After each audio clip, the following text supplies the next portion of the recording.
안녕하세요. 저는 경기도에 사는 60대 여성입니다. 세월이라는 것이 참으로 야속한 것 같아요. 어느덧 60대가 되어 있는 제 자신을 보면서 요즘은 그런 생각을 하는 것 같습니다. 뭐, 인생 무상이라고 할 만큼은 아니지만 그래도 참 허한 것 같다는 생각도 들고요. 왜 그런 말들 많이 하잖아요. 자식 키워봤자 소용없다 하는 말 말입니다. 그리고 아들 가진 부모들은 이런 말들도 많이 하시죠. 아들 키워봐야 며느리 남편이다 하는 말 말입니다.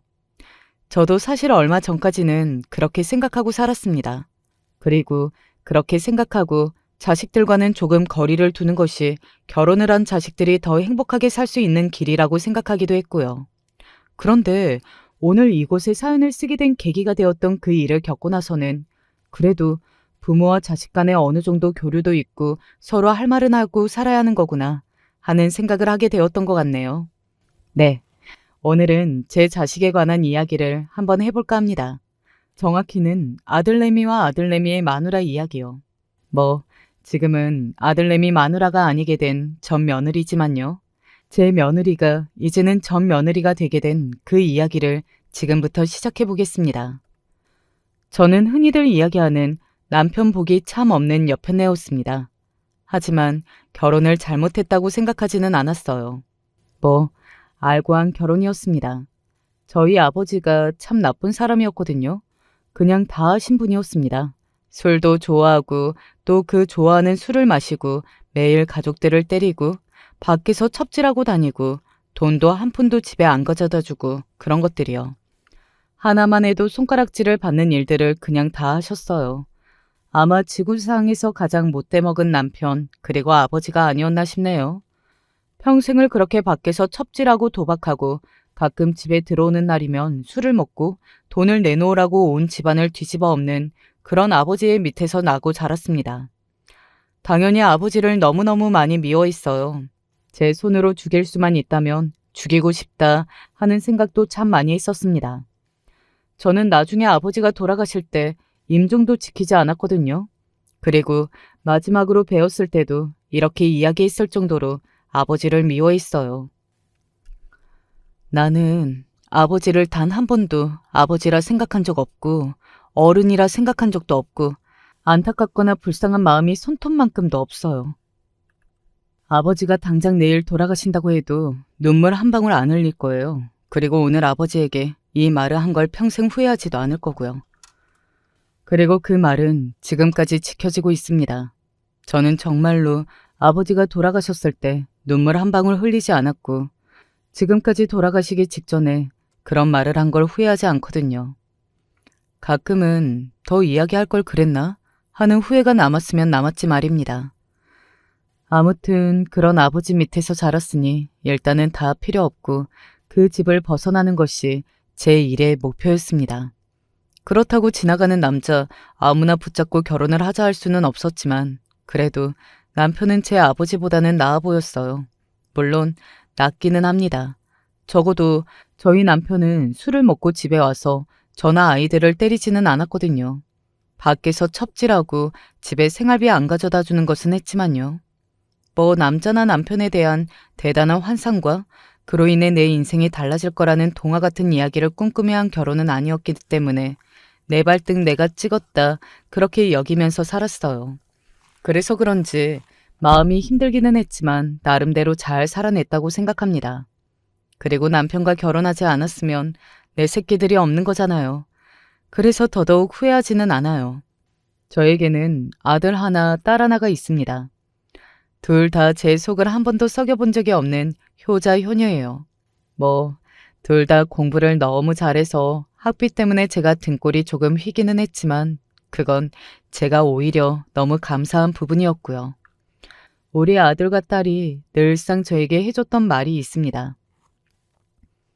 성공해서 효도할게요. 나중에 나는 돈 많이 벌어서 엄마 다 줄 거야. 뭐, 그런 말이요. 당시에는 그 말을 지킬 거라고는 생각하지 않았어요. 어리니까 할 수 있는 말이었고 또 어른이 되고 본인 인생들 살고 시집 장가가고 그러면 자기 가족이 가장 우선순위여야 하는 거니까요. 그래도 저는 아이들의 성공만을 위해 살았습니다. 가장 큰 이유는 그냥 팔자 대물림을 해주고 싶지 않은 것이었어요. 나는 우리 엄마의 팔자를 어느 정도는 대물림했으니 너희들은 하지 말아라. 뭐 이런 마음 말입니다. 그리고 자식들은 저의 팔자를 조금도 대물림하지 않았습니다. 우선 둘 다 공부를 무척 잘했어요. 그래서 둘 다 좋은 대학에 갔고 좋은 직장을 가지고 있습니다. 딸아이는 구피 장학금으로 유학까지 갔다가 그곳에서 자리를 잡았어요. 그건 조금 슬프기는 합니다. 정말 잘 살고 있지만 외국이라 거리가 멀어서 1년에 한 번 얼굴을 볼까 말까 하니 말이죠. 아들은 우리가 흔히들 이야기하는 행정고시를 패스했어요. 그래서 지금은 공무원으로 일을 하고 있고요. 장가도 아주 잘 갔습니다. 서울의 부잣집에 말이죠. 장인어른이 검사 출신으로 지금 어느 기업의 자문으로 수천만 원의 월급을 받고 있다고 했고, 장모님은 교단에서 대학생을 가르치는 교수예요. 두 자식과 저는 자주 보는 편이 아닙니다. 일단 딸아이는 멀리서 살고 있기도 하고요. 아들아이는 너무 바빠서 얼굴을 자주 볼 수 없었습니다. 그리고 저도 원체 누구를 귀찮게 하거나 하는 스타일이 아니기도 했고요. 사위는 외국인이라 말 자체가 통하지 않기도 해서 자주 연락하지 않았고, 며느리는 왜 그런 스타일 있잖아요. 부잣집 공주님으로 자라 새침대기 같은. 딱 그랬어요. 처음 저희 집에 인사를 왔을 때부터 예사롭지 않기도 했고요. 성우 씨가 어머니가 고생 많이 하셨다고 하더니 정말 그런 것 같으네요. 그렇게 하면서 제가 살던 집을 훑어보는데 왜 그런 눈 있잖아요. 이런 집에 와보는 건 난생 처음이다. 와, 이런 집도 있구나 하는 그런 눈 말입니다. 사실 그때는 기분이 나쁘지도 않았어요. 그저 걱정되었을 뿐이었습니다. 우리 집이 이렇게 가난해서 우리 집에 와보고 실망을 해서 아들이랑 결혼을 안 한다고 하면 어떡하나 하는 걱정 말입니다. 물론 아들아이는 제 그런 걱정에 이렇게 대답해주기도 했어요. 그런 여자면 저도 싫어요. 라고 말이죠. 그리고 며느리는 한눈에 봐도 아들아이를 정말 많이 좋아하는 것 같았습니다. 저희 아들아이가 자기 아버지 닮아서 인물 하나는 정말 좋거든요. 총각 때는 집 앞에 아가씨들이 많이 찾아올 만큼 말이죠. 그래서 그런 건지 며느리는 저희 집안이 마음에 들지 않는다는 것을 티를 내기는 했지만 결혼하지 않겠다고 말하지는 않았습니다. 나중에 알게 된 건데 그 댁에서 저희 아들을 상당히 마음에 안 들어 했다고 하기는 했어요. 뭐 저렇게 없는 집 애를 데리고 왔냐는 둥 이런 말을 한 적도 있다고 했고요. 물론 이건 아들이 해준 말은 아닙니다. 나중에 며느리와 제가 문제가 생겼을 때 며느리가 저한테 자신은 그런 소리까지 들었지만 너무 사랑해서 결혼했다. 이런 대화를 나누다 알게 된 거예요. 아무튼 결혼을 준비하는 과정부터 저는 의리였습니다. 솔직히 저희가 많이 손해보는 결혼인 건 사실이잖아요. 그런 말을 제 앞에서 처음 만난 날 안사돈이 대놓고 이야기했으니까요. 사람이 아무리 잘났다고 해도 그래도 집안을 보는 이유가 다 있는 건데 애가 죽겠다고 하고 저도 아드님 몇 번 만나보고 하니 사람은 괜찮은 것 같아서 허락은 하지만 여간 속인 답답한 게 아니에요. 충분히 이해합니다. 애가 둘셋 있는 것도 아니고 저것 하나인데 저희 처제에서는 많이 속상할 수밖에 없는 거 이해 좀 해주세요. 뭐 그때는 그럴 수 있다고 생각했던 것 같아요. 며느리는 외동딸이었고 그런 귀한 집에서 나고 자랐으니며 사위에 대한 기대가 컸을 걸로 생각했으니까요. 하지만 안사돈은 그런 것 치고도 조금 선을 넘는 타입이기는 했습니다. 결혼을 준비하는 과정에서 결혼이 깨질 뻔했던 적이 한 번 있었어요. 안사돈의 이 발언으로 말입니다. 그냥 결혼식 안 오시면 안 돼요. 어머님도 어머님 친지나 지인분들도. 네? 아니, 아무리 생각해도 차라리 고아라고 하는 게 나을 것 같아서. 그런 말을 아무렇지 않게 하는 것에 진짜 너무 놀랐던 것 같아요. 저는 정말 진심인가 싶어서 일주일 가까이를 고민하다가 아들에게 그 이야기를 했습니다. 당연히 아들은 노발대발했어요. 결혼 안 하면 그만이에요. 또 그럴 건 아니고. 아니기는 뭐가 아니에요. 어머니한테 그런 말하는 사람들도 못 참지만 제 환경도 저의 일부분인데 제 일부분을 이렇게까지 부정하는 사람들과 제가 어떻게 가족이 될 수 있겠어요? 이 결혼은 안 하는 게 맞는 것 같아요. 지금에 와서 돌이켜 생각해보면 그때 그 결혼을 하지 않는 게 맞았다는 생각이 듭니다. 어차피 다 지난 일, 인제 와서 이런 말이 다 무슨 소용인가 싶지만요. 아들이 결혼하지 않겠다고 선언하자 당시에 며느리가 난리가 났었어요. 저희 집까지 찾아와서 저한테 죄송하다고 울면서 빌었던 게 기억이 나네요. 어머니, 정말 죄송해요. 저희 엄마가 진짜 그런 말씀까지 하셨을 줄은 몰랐어요. 그러면서 저에게 아들을 좀 설득시켜달라고 하더군요. 저라고 가만히 있었던 건 아니었습니다. 아들에게 이야기하기는 했었어요. 그래도 민정이가 잘못한 건 아니니 그렇게 모질게 굴 필요는 없지 않니? 결혼은 저희 둘이 하는 게 아니잖아요. 저는 우리 가족을 그렇게 생각하는 집안과는 연을 맺을 생각이 없습니다. 아들은 정말 단호했어요. 나중에 들어보니 정말로 그때 결혼하지 않을 작정이었더라고요. 취소를 할 수 있는 것들은 취소하고 뭐 그랬던 모양이에요. 아들이 정말로 결혼을 물을 것이라는 걸 사돈댁도 알았나 보더라고요. 그냥 기싸움을 하는 것도 초장이 자신들에게 경고하는 것도 아닌 정말로 결혼을 물으리라는 것을 말이죠. 그리고 그걸 며느리도 느꼈던 모양이었습니다. 곡기를 끊고 방 안에서 아무것도 하지 않고 누워만 있었다더군요. 그 모습을 보다 못한 안사돈이 저를 찾아왔었습니다. 아마 그 성격에 찾아와서 저한테 용서를 빌기란 쉽지는 않았을 거예요. 그날은 제가 너무 큰 실언을 했습니다. 해서 되는 말이 있고 아닌 말이 있는 건데 정말 죄송합니다. 그러니까 아들 좀 잘 설득해 주세요. 우리 민정이 저러다 죽어요. 힘든 얼굴로 와서 그렇게 말하는데 인간적으로 마음이 가기는 했습니다. 하지만 아들의 마음을 돌리기란 쉽지 않았어요. 자기는 이제 다 정리했다는 겁니다.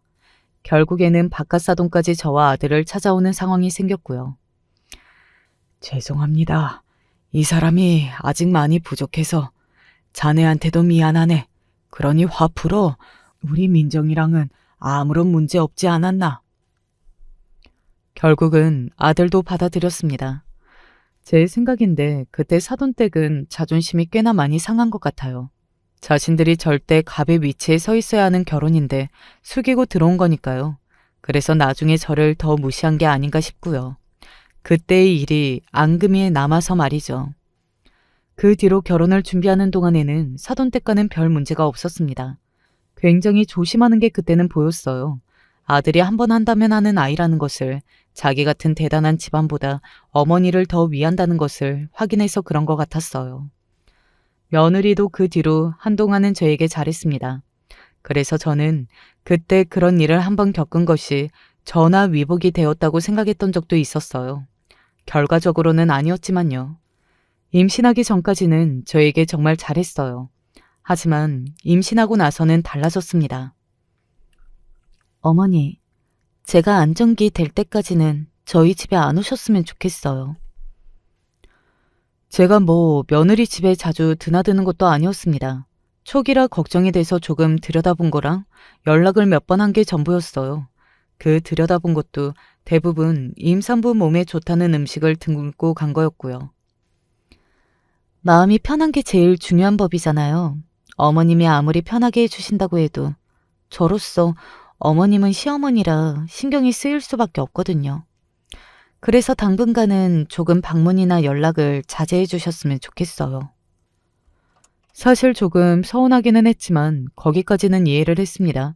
며느리의 말대로 아무리 제가 편하게 해주려고 노력을 한다고는 하나 어찌되었든 간에 저는 시어머니잖아요. 얼굴을 자주 보고 연락을 하는 것이 불편할 수는 있으니까요. 그래서 임신 기간 내내 거의 연락을 하지 않았어요. 물론 찾아가지도 않았고요. 아들이 언젠가 한 번은 저에게 이렇게 물었던 적이 있습니다. 어머니, 요즘 왜 이렇게 연락도 없으시고 집에도 안 오세요? 며느리가 이야기하지 않은 것으로 보였어요. 그냥 불편할까 봐 그러지. 어머니가 뭐가요? 너는 네 엄마라 몰라도 며느리 입장에서는 그게 아니다. 그 사람이 그래요? 아유, 아니다. 내가 그냥 그런 마음이 들어서 그래. 그러니 너는 그냥 잘해주기만 해라. 임산부는 마음 편한 게 최고야. 알겠지? 솔직히 이야기하면 저는 정말 숨죽이면서 눈치라는 눈치는 다 보는 시어머니였습니다. 처지 바꿔놓고 생각해도 저 같은 시어머니가 뭐가 그렇게 싫고 불편했는지 싶을 만큼 말이죠. 아무튼 임신 초창기에만 찾아오지 말아달라던 며느리의 이야기와는 다르게 출산을 할 때까지 거의 며느리의 얼굴을 보지 못했어요. 아들이 한두 번 저희 집을 찾아온 적이 있기는 했지만 정말 그게 다였습니다. 그렇게 만삭이 되고 아이를 낳을 때가 왔어요. 저는 그제서야 한번 들여다보러 갔습니다. 그런데 제가 간 날 안사돈이 있더라고요. 그런데 그 첫 마디가 굉장히 충격적이었어요. 어머? 여긴 어쩐 일이세요? 아니, 만삭인 며느리를 보러 온 시어머니에게 여긴 어쩐 일이라뇨? 제가 못 올 곳으로 온 건 아니잖아요. 저는 당연히 그곳에는 오면 안 되는 것처럼, 거기 있어서는 안 되는 사람처럼 이야기하는 것을 보니 기분이 이상하더군요. 제가 웃으면서 말했습니다. 오랜만에 며느리 얼굴 보러 왔죠. 이제 만삭이고 하니. 뭐 굳이 그러실 건 없는데. 대놓고 마음에 안 든다는 얼굴로 그렇게 이야기하는 안사돈을 빤히 바라봤습니다.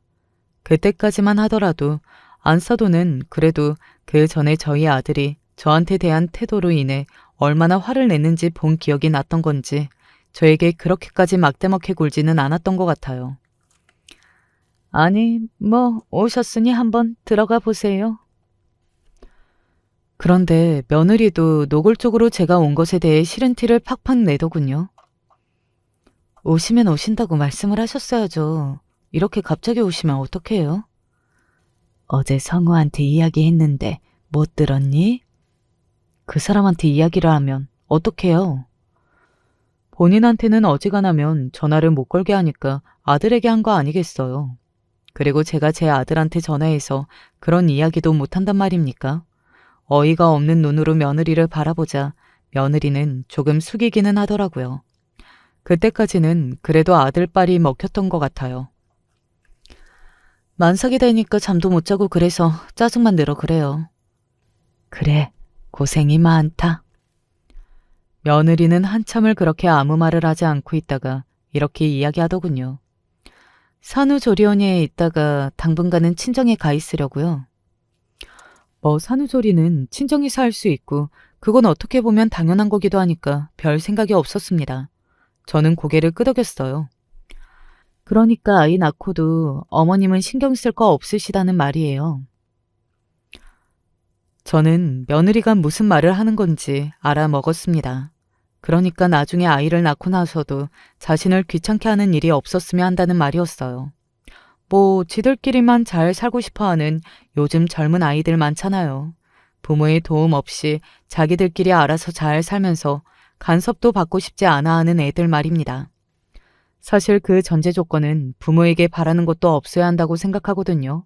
뭘 바라면서 간섭까지 하지 말라는 건 말이 안 되는 거고 말이죠.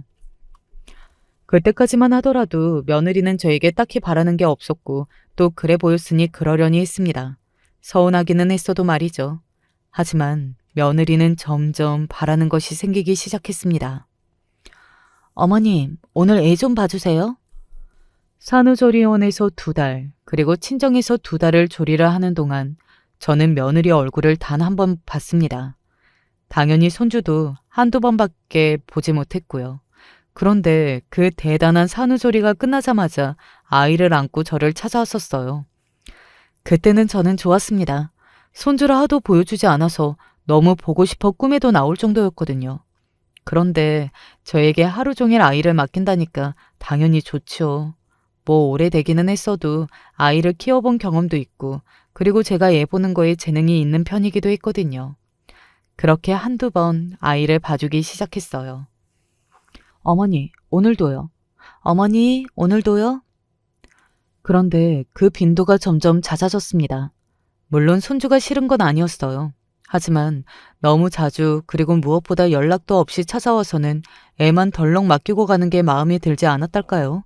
뭐 저도 일정이나 계획이라는 게 있는 거잖아요. 그래서 언젠가 한 번은 며느리에게 이렇게 말했던 적이 있어요. 다음부터는 미리 전화를 좀 다오. 그런데 그렇게 말하는 저를 며느리가 어이가 없다는 얼굴로 가만히 바라보더군요. 나도 일정이나 약속이라는 게 있을 수 있지 않겠니? 그렇게 갑자기 데리고 오면 당황하잖아. 제 이야기를 들은 며느리는 픽 하고 웃었습니다. 본인도 모르게 나온 비웃음 같은 거였던 것 같아요. 저를 얼마나 속으로 무시하고 있었으면 그런 반응이 그렇게 자신도 모르게 바로 나올 수 있었겠어요. 알겠어요. 뭐 그렇게 할게요. 속으로 어머님이 무슨 약속 같은 게 있어요? 하는 얼굴로 그렇게 말하더군요. 뭐 기분은 나빴지만 그래도 그러려니 했습니다. 며느리는 점점 더 자주 손주를 저에게 맡겼어요. 나중에는 제가 손주를 다 키우고 있다는 생각이 들 정도였습니다. 손주도 자기 엄마보다 저를 더 따랐고요. 그 문제로 아들 아이와 다투는 것을 본 적도 있어요. 당신은 뭐가 그렇게 매일 바빠? 내가 맡기면 뭘 얼마나 맡겼다고 그래? 뭘 얼마나 맡겨? 당신 옆에서는 애가 잠도 못 자고 엄마를 더 낯설어 하는데 그런 애를 보면서도 그런 말이 나와? 그러면 더더욱 어머님한테 맡기는 게 맞겠네. 뭐? 어머님이 우리 애 키워주려고 있는 분이야? 그리고 그렇게 아들과 싸운 이후로 며느리는 한동안 아이를 저에게 맡기지 않았지만 또 그건 얼마 가지 않았습니다. 다시 아이를 데리고 오기 시작했거든요. 뭐 제 손주 봐주면서 제가 자식들에게 뭔가를 바라는 것은 아니었지만 선물이나 용돈 하다못해 감사 인사 한 번이 없었어요. 아들이 가끔 챙겨주기는 했지만 며느리 손이나 입에서 나오는 것은 없었습니다. 그런 주제의 간섭은 더럽게도 해댔어요. 어머니, 오늘 이거 공부 다 시켜야 한다고 했잖아요. 뭔 벌써부터 공부를 그렇게 시키려고 해. 요즘은 다들 이 나이 때부터 한다니까요. 나는 잘 모르겠으니 그렇게 하고 싶으면 네가 착 붙어서 가르치던가. 그런데 또 며느리는 그건 하기 싫었던 건지 제가 그렇게 말하면 입을 꾹 다물었습니다. 참 이기적인 아이였어요. 자기는 노력도 하기 싫고 힘든 것도 싫고 자기 시간 빼앗기는 것도 싫은데 자식은 완벽하게 잘 커줬으면 하고 또 자기가 자기 자식을 보기는 싫은데 아이가 자신을 따르지 않으면 그게 짜증이 나는 정말 못되고 이기적인 아이 말입니다. 아무튼 조금만 더 신경 써주세요. 어머니 집안이랑은 달리 저희 집안은 애 교육도 신경을 써야 하는 집안이잖아요. 그 말도 참 기분이 나빴던 것 같아요. 아무튼 손주가 영어 유치원이라는 곳을 들어가고 나서는 저에게 맡기는 일이 그다지 많지는 않았습니다. 손주를 저에게 맡길 일이 없으니 며느리도 귀신같이 연락이 없어졌고요. 본인이 필요할 때만 연락을 하는 아이였기 때문에 그다지 놀랄 일도 아니었지만요. 그러던 중에 일이 터졌습니다. 제가 갑자기 볼 일이 생겨서 내일까지 아이 좀 맡아주세요. 갑자기 연락도 없이 주말에 찾아와서는 아이를 저에게 던져주듯 주는 겁니다. 제가 어이가 없어서 물었어요. 내가 집에 없었으면 어쩔 뻔했니?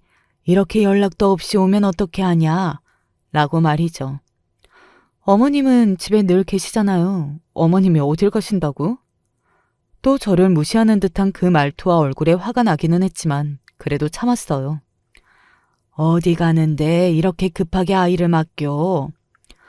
그걸 어머니한테 제가 왜 이야기해야 하는 건데요? 순간 황당한 기분이 들었던 것 같아요.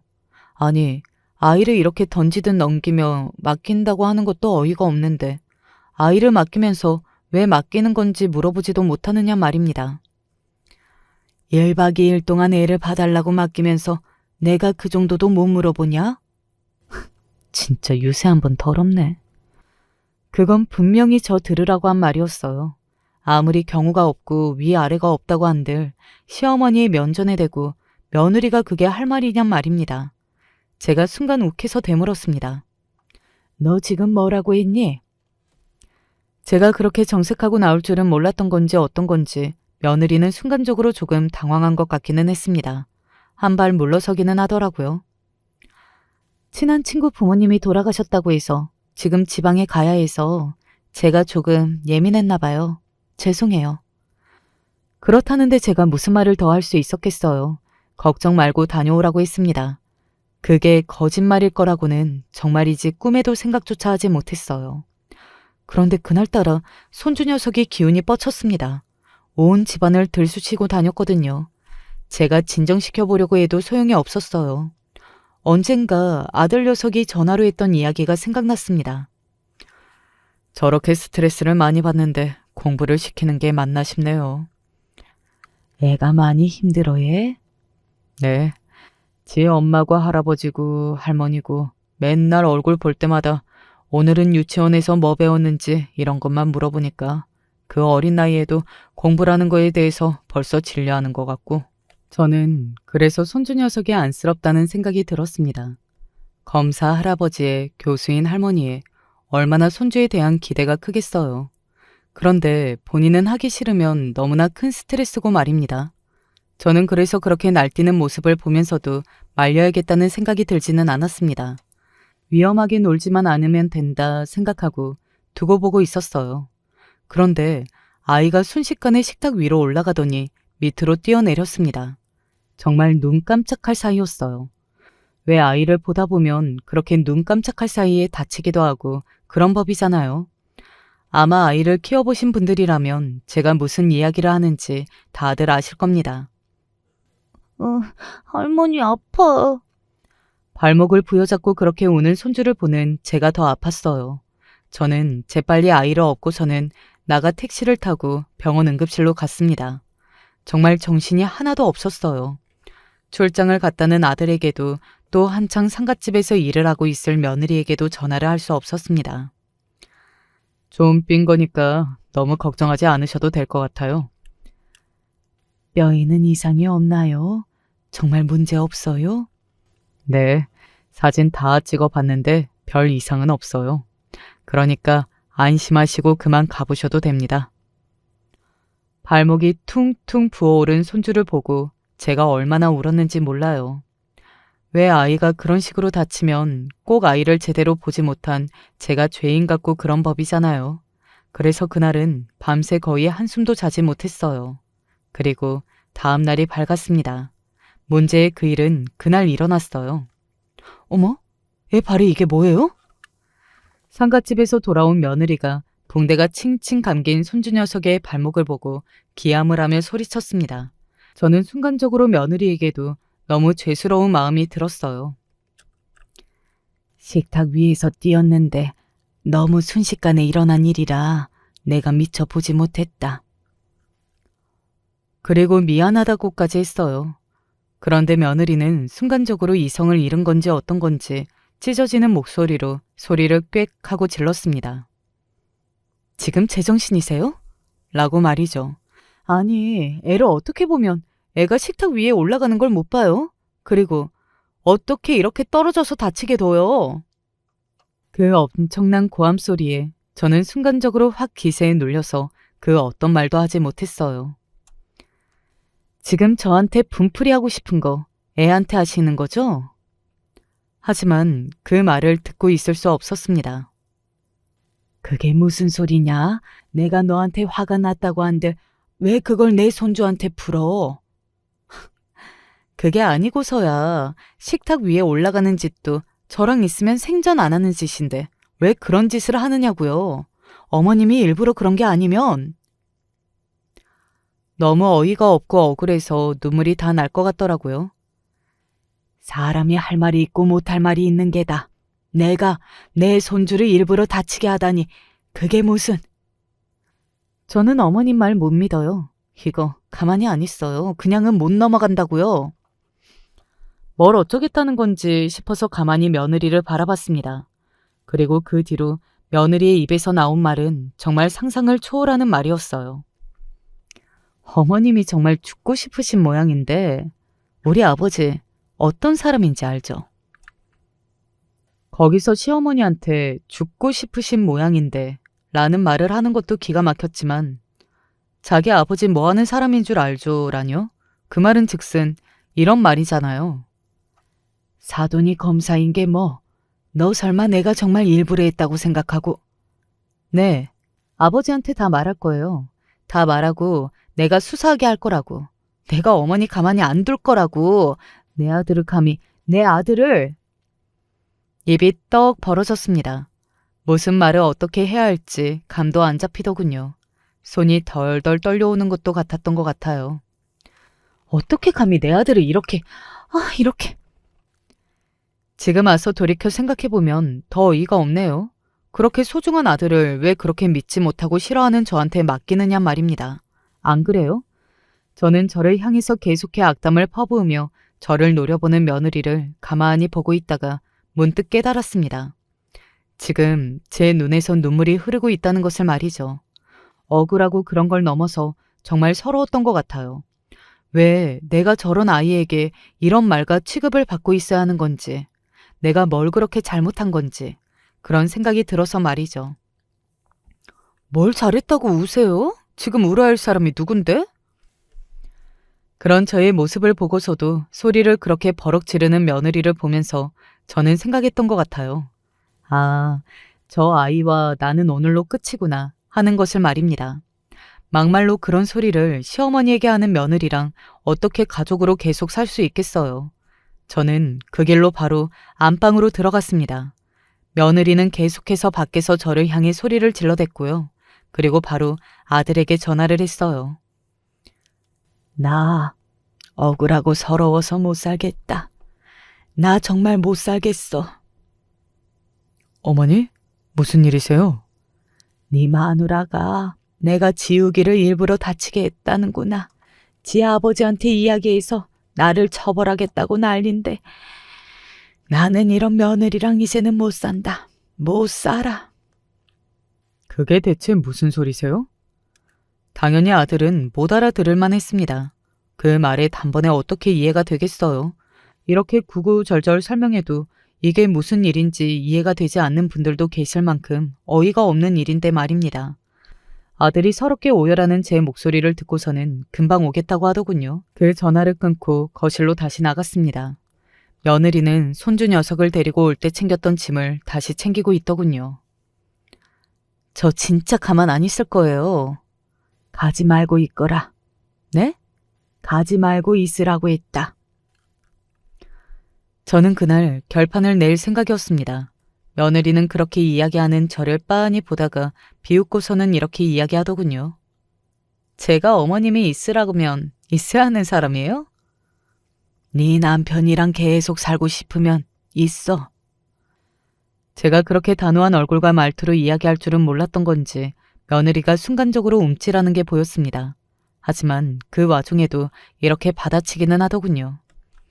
그러면 뭐, 제가 겁이라도 먹을 줄 알아요?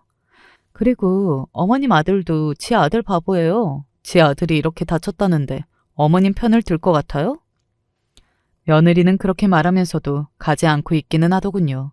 아들은 생각보다 더 일찍 도착했습니다. 마침 출장을 끝나서 주변을 지나가는 중이었다고 하더라고요. 이게 다 무슨 일이에요?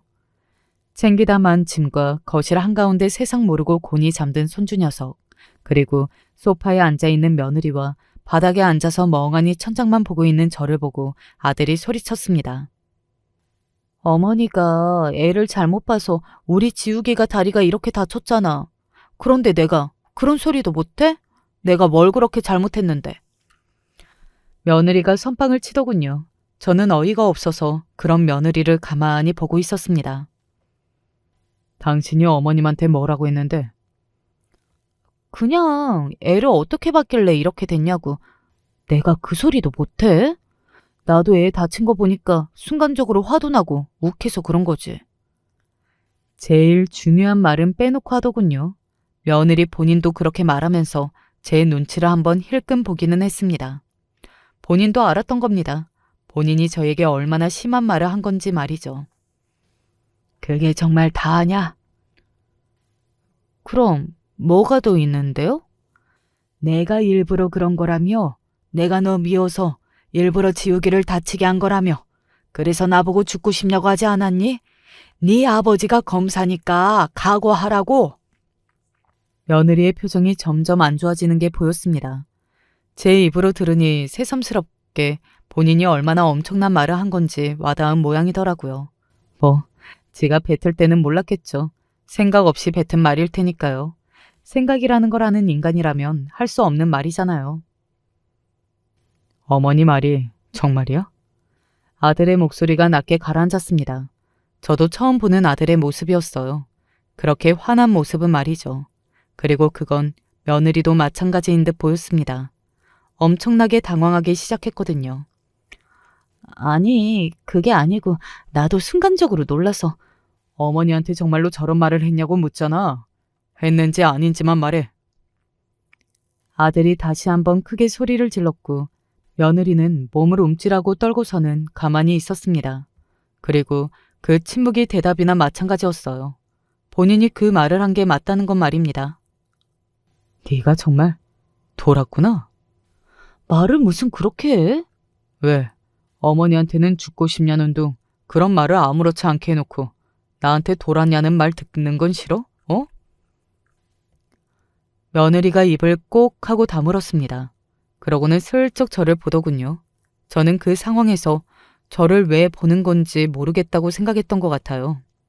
제 탓이라고 쳐다보는 건지 아니면 도와달라는 건지 말입니다. 뭐 어느 쪽이든 이해는 전혀 되지 않지만요. 그런데 아들의 입에서 엄청난 말이 튀어나왔어요. 여기서부터는 정말 꿈에도 상상하지 못한 일들입니다.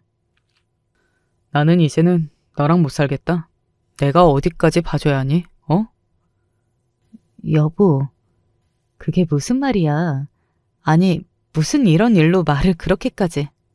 이런 일로? 너는 네 어머니를 그 정도로 무시한 게 별것 아닌 일이니? 어?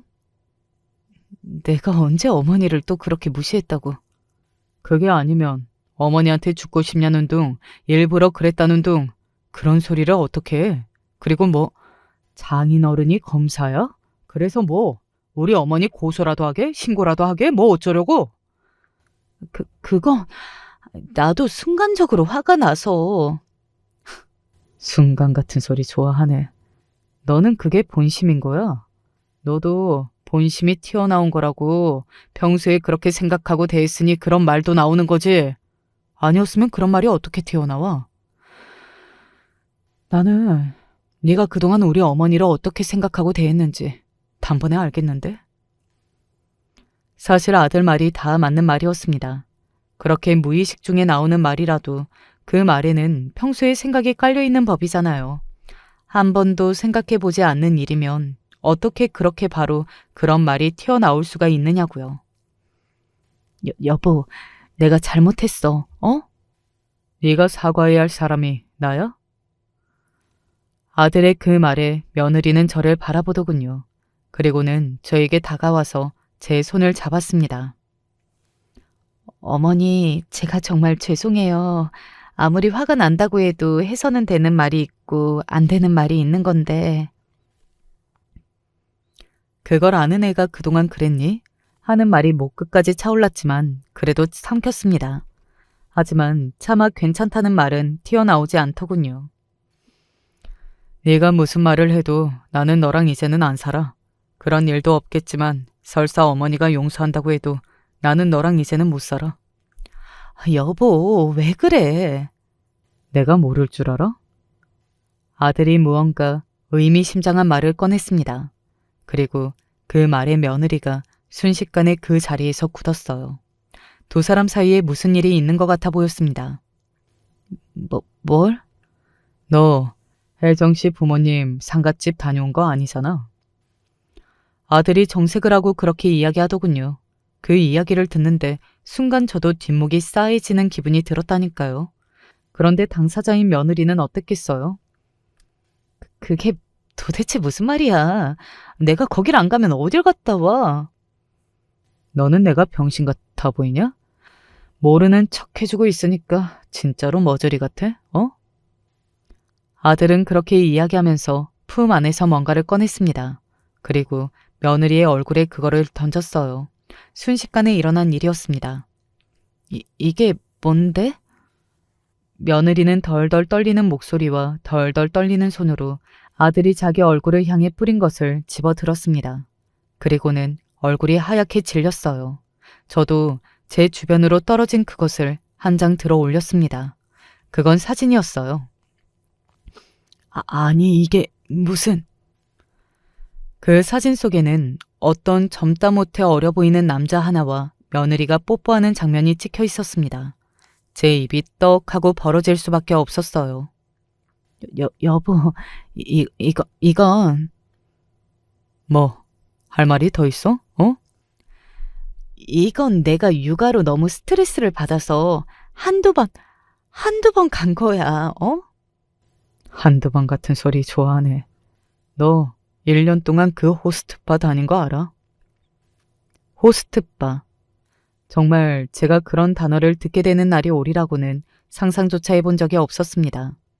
남자들이 나오는 술집이라는 건 언젠가 드라마 속에서 본 적이 있었어요. 그런데 그 말을 지금 제 귀로 직접 내 며느리가 그런 곳에 다니고 있다는 것을, 그것도 아들의 입을 통해 듣고 있다니 현실감이 전혀 느껴지지 않았습니다. 너 거기서 수천만 원씩 쓰고 다니는 것도 이미 다 알아. 여보, 내가 잘못했어, 어? 내가 잘못했어. 거기 쳐 다니느라 어머니한테 지 새끼 맡기고 나간 거였으면서 어머니한테 그런 소리를 해? 네가 사람이냐? 어? 네가 사람이야? 아들 말대로 며느리는 그런 곳에 남자를 만나러 간다고 나가면서 저에게 손주를 맡기면서 손주가 다쳤다는 말에 노발대발하며 협박을 해댄 겁니다. 저도 기가 막혔어요. 어머니, 당분간 지우개 좀 봐주세요. 제가 다 정리될 때까지만요. 이런 모습 보여드려서 정말 면목 없습니다. 죄송해요. 아들은 그렇게 꾸벅 인사를 하고서는 그대로 밖으로 나갔습니다. 며느리는 재빨리 그런 아들을 따라 나섰고요. 간절하게 아들의 이름을 부르면서 말입니다. 저는 바닥에 떨어진 며느리의 그 더러운 사진들을 재빨리 한 구석으로 치워뒀어요. 손주가 볼까 봐서 말이죠. 며느리가 좋은 아이라고는 생각하지 않았지만 이런 일로 아들과 갈라서는 일이 있을 거라고는 생각해 보지는 않았습니다. 며느리가 다른 건 몰라도 아들은 정말 좋아하는 것 같았으니까요. 그런데 다른 남자라니? 그것도 술집을 다니면서 만난 그런 남자라니 정말 실감이 되지 않았어요. 그리고 며칠이 지났습니다. 며느리의 그 일탈 아닌 일탈 행위는 사돈댁의 귀에도 다 들어간 것 같았어요. 안사돈이 저를 찾아왔더군요. 못난 딸을 대신해서 제가 사죄를 드리러 찾아왔습니다. 안사돈이 저에게 그렇게 고개를 숙이는 건 저는 처음 보는 일이었어요. 이건 다 애를 잘못 키운 제 죄입니다. 그 말을 부정하고 싶지는 않았어요. 막대먹은 안사돈을 보면서 저러니 며느리가 저렇게 컸지 하는 생각을 했던 적이 있었으니까요. 사돈께서 박서방을 한 번만 설득해 주시면 안 될까요? 저희 창피해서 고개 못 들고 삽니다. 그런 일로 이혼당했다고 소문이라도 나면 정말 고개 못 들어요. 차마 술집 남자니 이런 말은 입에 담을 수 없나 보더라고요. 싫습니다. 제가 단칼에 단호하게 거절했습니다. 뭐 제가 거절할 것을 예상은 했어도 그렇게까지 단호하게 거절할 줄은 몰랐던 건지 안사돈은 조금 당황한 기색이기는 하더군요. 그런 며느리 저도 싫습니다. 그리고 그런 곳은 한 번만 가는 건 아니라고들 하는데 다시는 안 갈 거라는 보장도 없고 제 손주를 그런 엄마 밑에서 자라게 할 수도 없는 노릇이고요. 무엇보다 그런 엄마 밑에서 클 손주가 가장 걱정되기도 했고 말입니다. 그 심정은 이해는 되지만 그래도 한 번만 더 기회를 주시면. 뭐 며느라게 평소 행실이 바르고 착한 아이면 한 번쯤 그런 일탈 해볼 수 있지 하고 생각할 수도 있어요. 하지만 그런 아이 아니었다는 건 안사돈이 그 누구보다 잘 아시지 않습니까? 저는 며느리에게 정말 믿음이 생기지 않습니다. 그런 아이와 어떻게 더 이상 가족으로 지낼 수 있겠습니까? 그렇게 단호하게 거절했습니다. 안사돈은 몇 번이고 저를 더 설득해 보려고 했지만 제가 도저히 설득될 것 같지 않자 마지막에는 차가운 얼굴로 저를 노려보더니 가더군요. 사람 참 바뀌지 않는다고 생각했던 것 같아요. 며느리는 끝끝내 아들과 합의 이혼을 해주지 않았고 결국 아들은 이혼 소송을 할 수밖에 없었습니다. 사돈댁도 참 답답하기는 했을 것 같아요. 소송을 하면 소문이 나는 건데 자기 딸내미가 이혼은 절대 못하겠다고 우기는 바람에 동네방네 소문이라는 소문은 다 나게 소송이 걸린 거니까요. 게다가 박하사돈은 검사 출신이셨잖아요. 그러니 주변 지인에게 파다하게 소문이 나는 것은 너무나 당연한 수순이고요. 그것 때문인지 어떤 건지 결국에는 며느리는 합의하자고 찾아왔다고 했습니다. 위자료고 양육권이고 다 아들이 원하는 대로 해주겠다고 말이죠. 그렇게 아들과 며느리는 이혼을 했어요. 하지만 이미 동네에 파다하게 소문이 난 것은 어쩔 수 없었습니다. 남자가 술을 따라주는 그런 가게에서 젊은 남자와 그런 짓을 하다가 이혼당했다는 그 말은 적극적인 이야기만큼 빠르게 소문이 퍼졌고 사돈댁과 며느리는 그 동네에서 얼굴을 들고 살 수 없게 되었다고 했어요. 그래서 어느 날 도망을 가듯 동네를 떠나야 했다고 말입니다. 손주 녀석의 짐들을 챙겨오던 날 마지막으로 며느리를 봤습니다. 그 와중에도 아직 며느리는 정신을 차리지 못하고 저를 원망하고 있었어요. 어머님만 아니었어도 하고 말이죠. 모든 것은 본인이 자처한 일인데도 말입니다. 아들이 판단을 잘했다고 생각했어요. 저런 사람과 평생을 가족으로 살 수는 없으니 말입니다. 이혼하고 나서 손주 녀석은 전적으로 제가 봐야 하는 상황이 되었습니다. 아들은 그 점을 무척이나 미안해했어요. 아이를 키운다는 것은 정말 힘든 일이잖아요. 아무리 순한 아이라도 말입니다. 걱정 말거라. 나는 정말 괜찮으니까. 그렇게 이야기해도 아들은 다달이 용돈이다, 선물이다 사들고 나르기는 합니다. 그게 본인 마음이 편한 길인 것 같아서 하지 말라고는 안 했어요.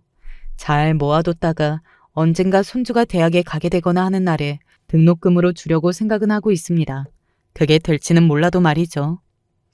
힘든 시기가 있었고 지금도 여전히 힘들기는 하지만 그래도 그 전보다는 마음이 훨씬 편한 것 같아요.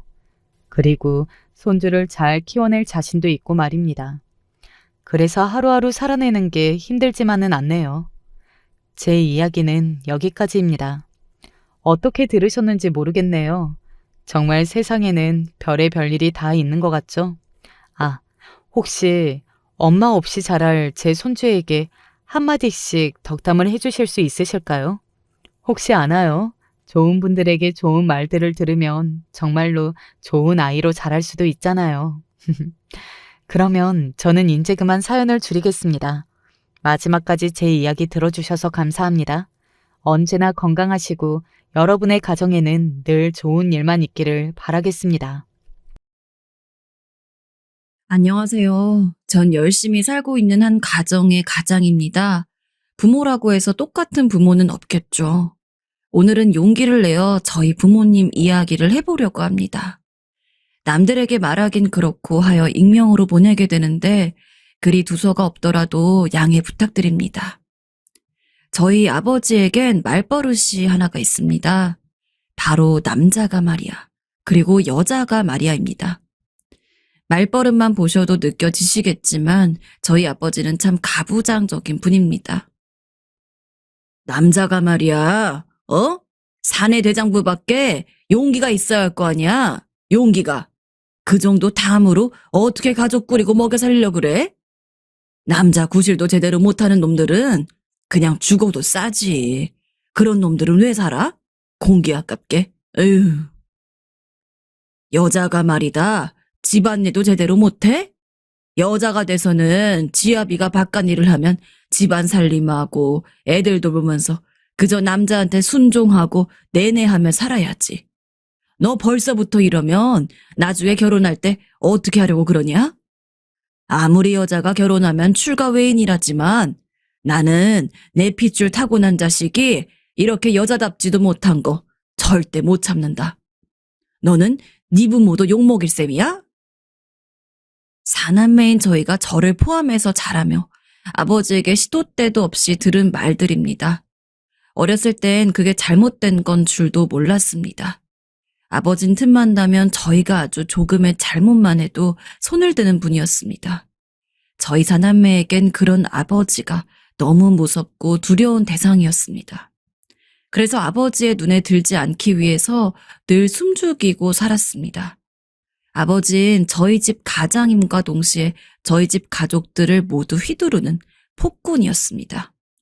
밤에 조금만 늦게까지 불을 켜고 있어도 불호령이 떨어졌고 제대로 된 기준도 없이 그저 아버지의 심기를 거슬렀다는 이유만으로 억울하게 밥을 굶어야 할 때도 있었습니다.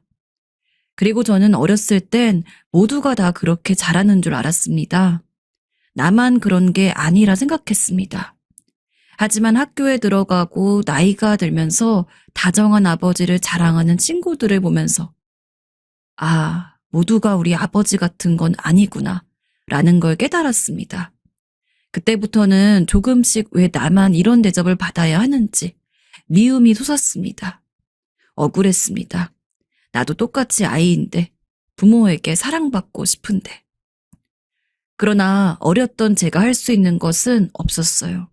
집에서 셋째였던 저에겐 하늘처럼 커 보였던 첫째 누나와 둘째 형조차도 아버지에게 있어선 속된 말로 잽도 안 됐다는 걸 알았기 때문에 아버지가 그렇게 멋대로 굴어도 그저 매일 죄송합니다 라는 말만 하면서 참을 수밖에 없었습니다.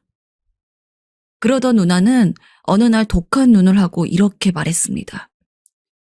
나는 아버지가 너무 싫어. 아버지가 우리 집에 들어오지 않았으면 좋겠어. 차라리 사라졌으면 좋겠어. 그게 내 마음이 편하겠다고. 사실 나도 그래 누나. 아버지만 집에 없으면 우린 엄마랑 엄청 행복할 텐데. 그래도 절대 아버지 앞에선 그런 이야기 하지 마. 그러다가 아버지가 들으시면 너네 엄청 혼난다.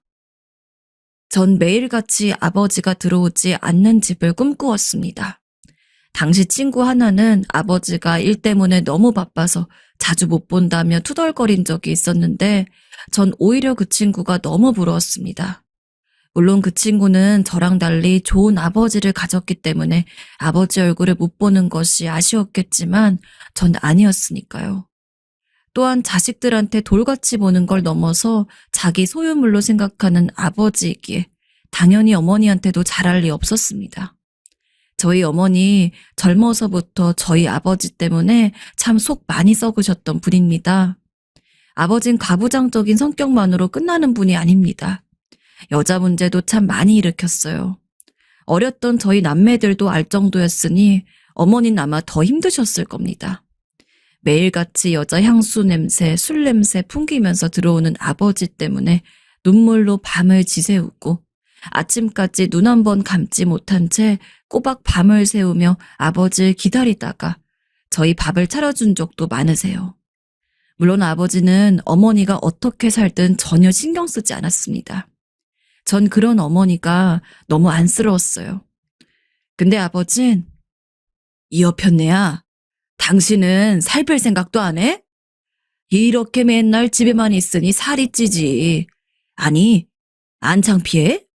남편 있는데도 말이야. 오히려 어머니가 살이 찐다느니 게으르다느니 하면서 그러니 자기가 밖으로 나가돈다고 자신의 바람을 정당화시켰습니다. 참 짜증나게도 아버진 그 당시 사람들에 비해서 얼굴이 잘생긴 편이었어요. 게다가 어려 보였기 때문에 아버지의 외모와 허풍만 보곤 따르는 여자들이 많았죠. 그리고 아버지는 그런 자신의 인기를 적극적으로 누렸습니다. 아마 그게 잘못된 행동이라고 생각하지도 않으셨을 거예요. 애초에 아버진 어머니를 사랑해서 결혼한 것도 아니었고 자신이 어머니랑 결혼한 것은 어쩔 수 없었으며 어머니와의 결혼을 엄청 손해라고 생각하셨으니까요. 당연히 어머니 힘들어하셨습니다.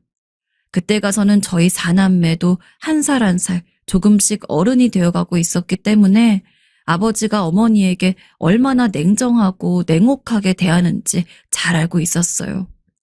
그래서 어느 날은 저희가 먼저 이런 말을 건넸습니다. 엄마, 아버지랑 살지 말아요. 이혼해도 돼요.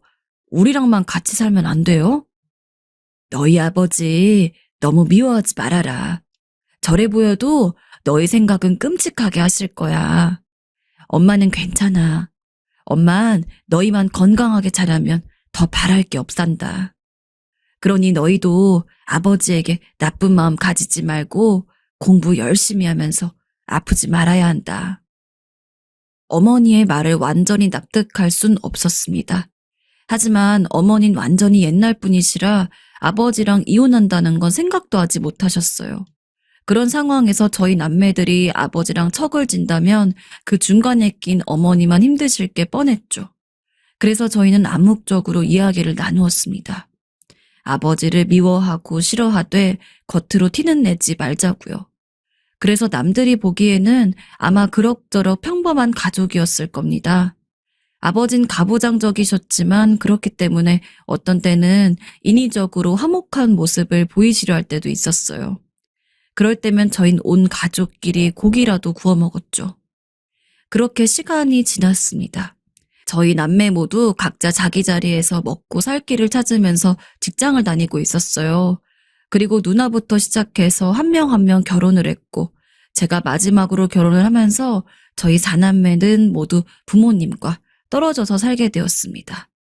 사실 아버지랑은 따로 사는 게 전혀 상관없었어요. 애초에 제대로 된 아버지라고 생각도 하지 않았으니까요. 하지만 어머니는 아니었습니다. 안 그래도 아버지에게 홀대를 받는 어머니였는데 그런 어머니를 아버지랑 둘이서만 두고 간다는 게 마음에 내키지 않았죠. 어머니, 저희랑 같이 살아요. 와이프한테도 이야기해봤는데 어머니 같은 시어머니라면 좋다고 했어요. 아버지랑 같이 산다고 해서 아버지가 어머니한테 잘해주는 것도 아니잖아요. 저희랑 살면서 나중에 손자들도 보고 그러면 좋지 않을까요? 나 생각해서 해주는 얘기인지 내가 왜 모르겠니? 하지만 아니야. 네 와이프가 괜찮다곤 했어도 내 입장도 좀 생각해주렴. 내가 지금 당장 돈이 없는 것도 아니고 집이 없는 것도 아닌데 며느린 불편하지. 그리고 네 아버지가 나에게 잘해주지 않는 것은 맞지만 나쁘게 대하는 것도 아니잖니. 며느리한테는 내 존재 자체가 큰 부담이 될 수 있어. 물론 정말 날 좋게 생각해서 그렇게 말해준 건 너무 고맙단다. 하지만 나는 너희가 부부로서 단둘이서 알콩달콩 살았으면 해. 나 없이 말이다. 어머니의 강경한 이야기 덕분에 저도 더는 이야기할 수 없었습니다. 어떤 면에서 어머니 말씀이 맞기도 했으니까요. 하지만 따로 살게 된 대신 저흰 주기적으로 돌아가면서 어머니에게 안부를 여쭸어요. 시골에 살고 있는 어머니와 달리 저희 남매는 모두 서울에 살고 있었습니다. 그래서 사실 시간 내서 찾아뵙기가 어려웠기 때문에 최소한 전화라도 자주 드리자고 했죠. 얼굴을 자주 보지 못하는 어머니가 그립고 보고 싶기도 했지만 먹고 사는 게 바쁘다 보니 나중에 가서는 가끔씩 이기는 하지만 연락을 드리는 것조차 허덕일 때가 있었습니다. 그래서 부끄러운 말이지만 가끔은 연락을 드리지 않은 적도 있었어요. 물론 어머니는 한 번도 저희를 탓하지 않았습니다. 오히려 바쁘면 연락하지 않아도 된다고 나는 괜찮다고 그렇게 이야기하셨죠. 내심 저희 남매 모두 그런 어머니의 말에 안심을 하고 있었던 것 같습니다. 그래선 안 되었는데. 저희가 바빠서 어머니에게 너무나 무관심했다는 것을 알게 된 때는 제가 결혼을 하고 나서 2년이 지났을 때였을 겁니다. 한동안 어머니가 바빠서 연락을 하기 힘들 거라고 했던 시간이 있었어요. 한 번도 그러신 적이 없던 분이라 의아하긴 했지만 별일이 아닐 거라고 생각했습니다. 그리고 그 말을 한 지 딱 한 달이 지나서 어머니가 연락을 하셨어요. 여느 때보다 훨씬 더 축 처져 있는 음성이었죠. 무언가 할 말이 있는 게 확실한데 계속해서 머뭇거리는 어머니 목소리에 전 어쩐지 불안감을 느꼈습니다. 어머니, 대체 왜 그러세요? 무슨 일 있으세요? 내가 말이다. 얼마 전에 병원을 다녀왔는데, 그게 있잖아. 한참의 침묵 끝에 나온 이야기는 충격적이었습니다. 어머니가 암에 걸렸던 이야기였죠.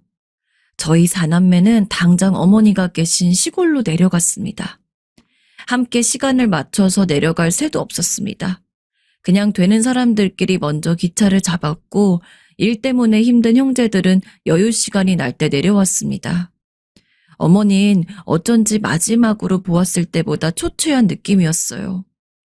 아주 말기까지는 아니었지만 어느 정도 진행이 된 상황이라서 그런 거였죠. 그런 상황에서도 괜찮다고 말하는 어머니를 두고 저희 남매는 하염없이 눈물을 흘렸습니다. 그리고 일이 바빠 어머니에게 드릴 전화를 빼먹었던 몇 번의 순간들이 떠올랐고 그 순간들이 너무나 후회가 되더군요. 기껏 전화해봤자 얼마나 한다고. 만약에 그때 전화를 해서 어머니 무슨 일 없냐고, 건강 꼭 챙기라고, 병원 가보라고 이야기를 했으면 조금 더 일찍 발견할 수 있지 않을까 싶었습니다. 물론 어머닌 절대로 저희를 원망하지 않으실 거예요. 애초에 저희 잘못이라고 생각하지도 않으실 거고요. 그러나 유일한 부모나 다름없던 어머니가 저희 없는 새에 그렇게 큰 병을 앓고 있었다는 사실은 저희 모두에게 너무나 큰 충격이었습니다. 아버지는 어머니가 암에 걸린 거 알고 계시는 거예요? 그래, 알고 있다. 근데 병원 같은 데 가봤자 소용없다고. 괜히 돈 낭비하지 말라고 그러더구나. 집에 있어도 나을 사람은 알아서 낫는다고. 사실 괜히 너희 혼란하게 하지 말라고 이야기도 하지 말라는 걸 내가 혹시나 해서 전화한 거다. 이런 말 하면 너희는 불안하겠지만 만약에 내가 정말 이 세상이라도 떠나게 된다면 너희한테 이야기는 해둬야 되잖니. 심지어 암에 걸린 어머니를 대하는 아버지의 태도는 딱 저희가 봐왔던 아버지의 모습 그대로라 충격 너머로 분노까지 치솟았습니다. 어머니가 암에 걸린 사실조차 이야기하려 하지 않았다니. 저희는 그 길로 어머니를 서울로 모셔왔습니다. 아버지에게 이야기도 없이요. 아버지는 어머니가 서울로 간 것을 알고 저희에게 전화를 해서는 왜 쓸데없는 짓을 하냐며 화를 내기도 했지만 저희가 저희 돈으로 치료를 한다고 하니까 금세 수그러들어서는 알았다고 하고 전화를 끊었습니다. 그렇게 되니까 저희한테 이야기하지 말라고 하는 이유도 뻔하더군요. 저희가 만약 알게 되면 아버지한테 전화를 해서는 어머니 치료를 받게 하라고 성화를 부릴 거라고 생각했나 봅니다. 그러면 아무리 나라에서 지원이 나온다고 해도 여러 가지로 돈이 많이 들잖아요. 아버진 돈을 써야 할 테니 그게 싫었던 거죠. 애초에 말만 아버지지 아버지라고 생각해 본 적도 없었지만 그렇게까지 밑바닥을 보니 너무 정이 떨어졌습니다. 그렇게 저희는 거의 5년 동안 어머니를 돌보았어요. 힘겨운 투병 생활이었을 테지만 어머님 버티셨습니다. 하지만 어머니가 버티는 것과는 별개로 어머니는 점점 야이어 갔습니다. 저희 사남매는 돈도 시간도 아끼지 않았어요. 짬이 나면 어머니를 보러 갔고 어머니를 위해서 수술도 했고 항암 치료도 꾸준히 했습니다. 그럴 때마다 어머니는 저희에게 미안했어요. 물론 저흰 그런 것 따위 하나도 아깝지 않았습니다. 어머니만 살 수 있으면 되니까요. 그러나 그런 노력에도 어머니는 결국 돌아가시고 말았습니다. 저희는 어머니의 장례식을 치렀고 아버진 그 자리에 오지 않았습니다. 분명히 어머니가 돌아가셨단 저희 연락을 받았을 텐데도 말이죠. 기대도 하지 않았기 때문에 실망도 없었습니다. 그래서 아버지 같은 건 없는 듯이 어머니만 추모하며 살았습니다. 하지만 설마 어머니가 돌아가시고 한 달 만에 연락이 온 아버지가 나 재혼한다 라고 말할 줄은 상상도 못했습니다. 재혼이라뇨? 무슨 말씀을 하시는 겁니까? 지금 어머니 돌아가신 지 한 달도 안 됐어요. 그건 알고 말하는 거예요? 너희 엄마가 죽은 지 한 달이 됐든 안 됐든 상관없다. 나는 지금 이 여자랑 재혼할 거고 너넨 그냥 알아두기만 하면 돼. 애초에 내가 무슨 허락을 받으려고 너네한테 전화했다고 착각하는 거 아니겠지?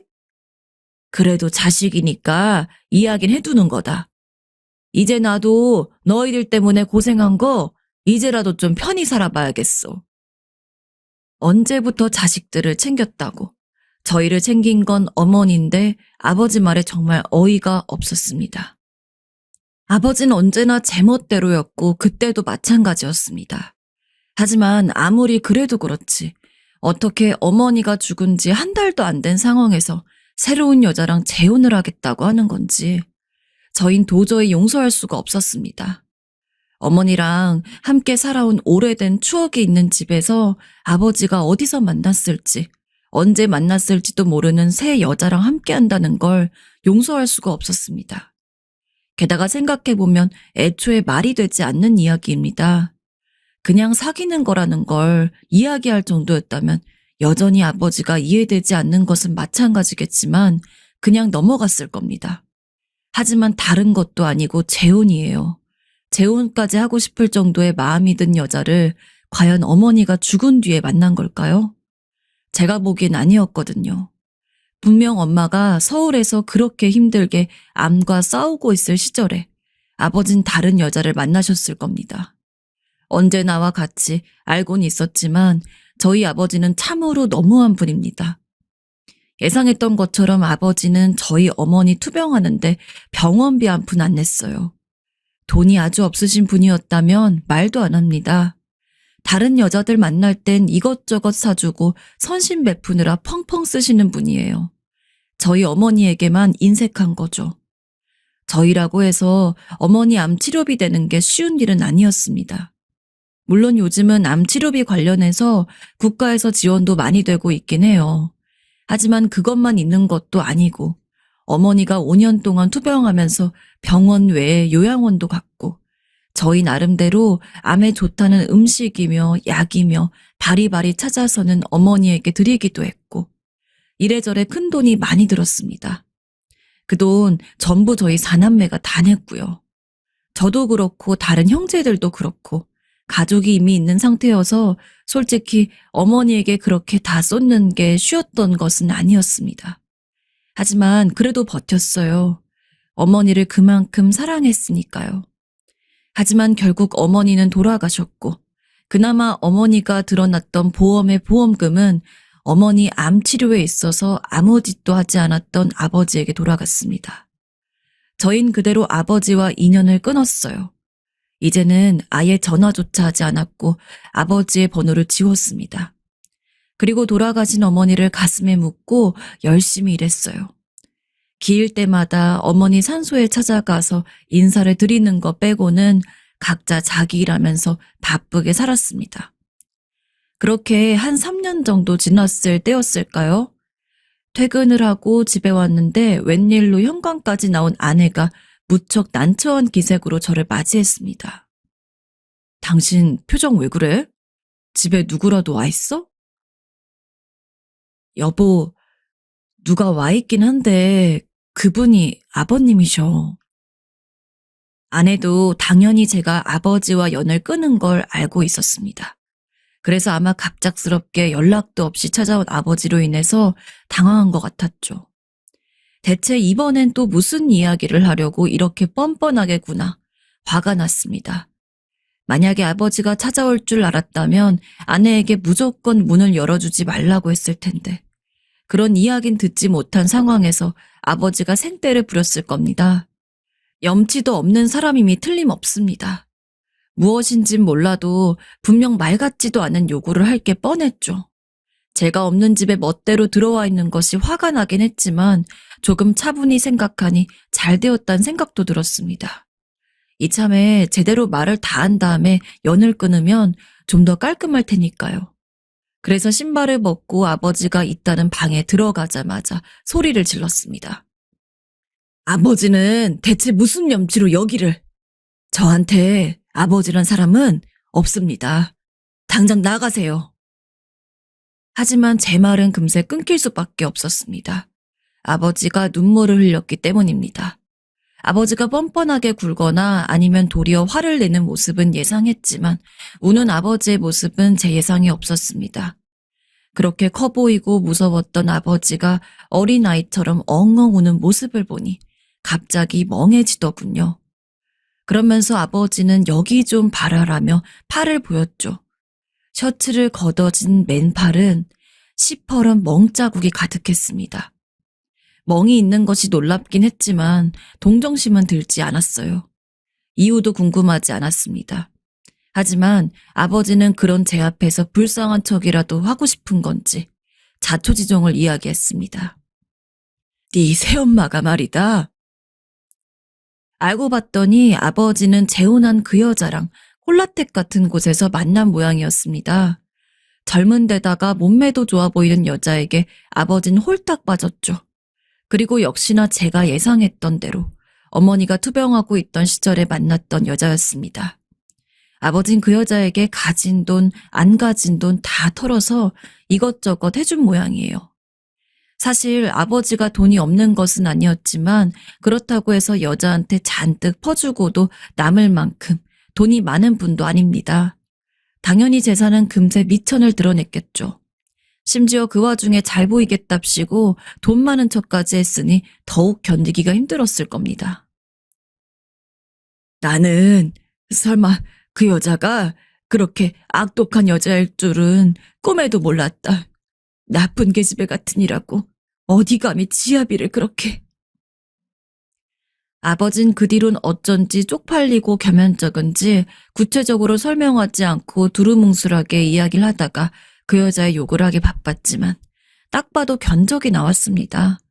마침 돈 없을 때 어머니 보험료도 타서 또 펑펑 쓰다가 결혼까지 하게 된 모양인데 또 그때 가서는 보험료도 다 떨어졌을 테니 아버진 그때야말로 진정한 빈털터리가 되었을 겁니다. 그리고 아버지가 돈 많은 줄 알고 결혼을 결심했던 여자는 그게 거짓임을 알게 된 거겠죠. 당연히 구박도 받았을 테고 여자 입장에서 아버지를 봐줄 이유는 하나도 없습니다. 그 과정에서 물리적인 행위를 한 것 같아요. 아버지가 남자긴 해도 제 기억에는 그 여자가 아버지보다 못해도 15살은 더 어렸는데 그만큼 젊기 때문에 저렇게 몸에 흔적도 낼 수 있었겠죠. 솔직히 그런 이야기를 듣고 있는 것도 어이가 없었습니다. 그래서 어쩌라는 걸까요? 저한테 그 여자를 혼이라도 내달라고 하는 건지. 저희 어머니 목숨값까지 그렇게 말 같지도 않은 여자한테 다 쏟아붓고 이제 와서 자식들 덕이라도 보고 싶었던 걸까요? 아버지, 그건 아버지 사정이에요. 저는 어머니 돌아가시고 나서 이제 저한테는 아버지 없다고 생각했습니다. 아버진 그동안 저희 어머니한테 너무 가혹했고 자식인 저희들한테도 마찬가지였어요. 그래도 그때까지는 어머니가 아버지를 미워하지 말라고 해서 참은 겁니다. 어머니 돌아가신 이상 제가 아버지랑 이야기할 이유 없어요. 그래, 나도 네가 나를 아버지 대하듯이 해달라고 하는 거 아니다. 나는 그저 너한테 300만 원만 빌리고 싶었을 뿐이야. 딱 그거면 충분해. 네가 아무 말 없이 300만 원만 빌려주면 내 이대로 돌아가서 서울에는 절대로 오지 않으마. 그리고 다시는 찾아오지 않으마. 아버진 냉정하게 화를 내는 저에게 300만 원을 빌려달라고 했습니다. 제대로 이유를 이야기하지 않았어도 알 수 있었어요. 그 여자가 돈이라도 가져오라고 했겠죠. 300만 원 못 빌려줄 이유 없었지만 저희 어머니 보험금을 그렇게 까먹은 아버지를 용서할 수 없었습니다. 그 큰 돈 다 가져가 놓고 우리한텐 연락 한 번 없이 입 싹 닫을 때는 언제고 자기 필요할 때만 내려와서는 이렇게 이야기를 하는 모습이 너무 가증스러웠습니다.